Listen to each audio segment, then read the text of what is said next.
Pagi yang cerah sekali, burung-burung berkicau, ayam tetangga berkokok dengan suara cerak mirip penyanyi dangdut habis manggung semalam.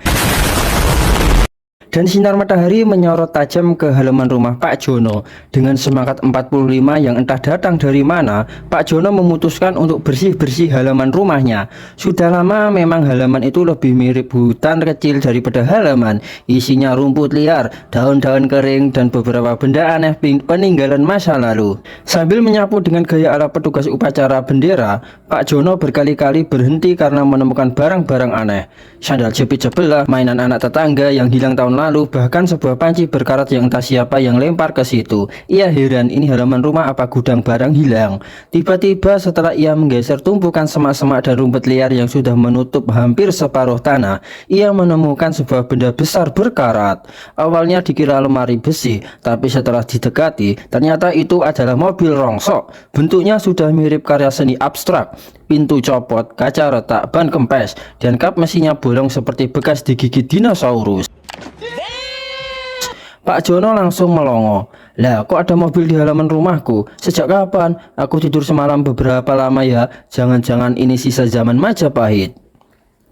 Karena penasaran, ia mencoba membuka pintu mobil itu. Pintunya malah copot sendiri dan jatuh dengan suara gedubrak yang bikin kucing tetangga lompat setengah meter di dalam mobil. Lebih banyak lagi kejutan sarang tikus, helm bekas, dan satu bungkus mie instan yang kadaluarsa sejak tahun 2007. Alih-alih takut, Pak Jono malah ketawa sendiri. Wah, kalau aku bersihin, bisa-bisa ini mobil jadi harta karun. Lumayan, bisa buat gaya-gayaan di kampung, pikirnya. Akhirnya ia memutuskan untuk mengambil mobil rongsok itu dan membawanya ke bengkel. Tapi masalahnya, mobil udah nggak bisa jalan. Jadi dengan ide kreatif dan absurd, ia memanggil beberapa teman kampung buat gotong mobil itu. Bayangkan, 5 orang dorong, 1 orang narik pakai tambang, dan 1 lagi malah sibuk selfie. Sampailah mobil itu di bengkel Pak Jono. Nah, bengkel itu terkenal bukan bengkel biasa. Bengkel milik Pak Jono lebih mirip laboratorium eksperimen. Slogan bengkelnya aja absurd. Bengkel Jono, dari rongsok jadi kinclong, dari ambiar jadi luar biasa. Dengan penuh semangat, ia mulai operasi perbaikan pertama. Ia bongkar semua bagian, baut-baut berkarat dilepas dengan jurus WD-40 dan doa kunut.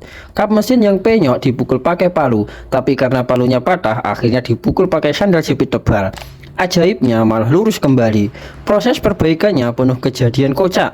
Misalnya saat mau ngecat, cat semprotnya macet, malah nyemprot wajahnya sendiri. Alhasil mukanya belang kayak zebra. Dan mobil yang kempes ditambal pakai pompa sepeda anak-anak sampai keringetan 7 ubun-ubun. Kaca spion yang hilang diganti sementara dengan cermin bekas emak-emak. Jadinya mobil itu bisa dipakai sekalian buat dandan. Teman-teman kampung pun ikut nimbrung. Ada yang bantu betulin lampu, tapi malah nyambung kabel ke kipas angin. Ada juga yang bantu ngecat, tapi warnanya belang-belang kayak batik. Walau begitu, suasana bengkel penuh tawa. Sampai orang lewat pada berhenti buat nonton, kayak acara TV reality show gratis. Hari demi hari dengan usaha kocak dan gigih, mobil itu mulai berubah. Dari yang awalnya mirip barang rongsokan zaman perang dunia, perlahan jadi kinclong. Cat baru dipasang, ban diganti, mesin dioprek habis-habisan sampai akhirnya bisa menyala. Ketika mesinnya hidup pertama kali, suara knalpotnya bikin orang kampung kaget. Ada yang kira itu suara meriam, ada yang kira konser dangdut dimulai. Dan akhirnya setelah berminggu-minggu penuh keringat tawa dan sedikit air mata karena kebakar knalpot, mobil itu jadi seperti baru lagi. Warnanya kinclong, interior wangi, mesinnya halus. Warga kampung sampai nggak percaya. Loh, ini beneran mobil yang dulu kayak besi tua itu? Pak Jono dengan bangga menjawab, tentu saja, dari rongsok jadi ganteng. Ini namanya sulap ala bengkel Jono. Sejak itu, mobil tersebut jadi legenda kampung. Tiap kali lewat, anak-anak kecil teriak, wih, mobil ajaib. Orang-orang dewasa malah pengen nitipin barang rongsok mereka ke Pak Jono. Siapa tahu bisa berubah jadi barang baru juga. Bahkan ada yang nyeletuk, kalau aku yang rongsok bisa nggak Pak Jono perbaiki jadi muda lagi.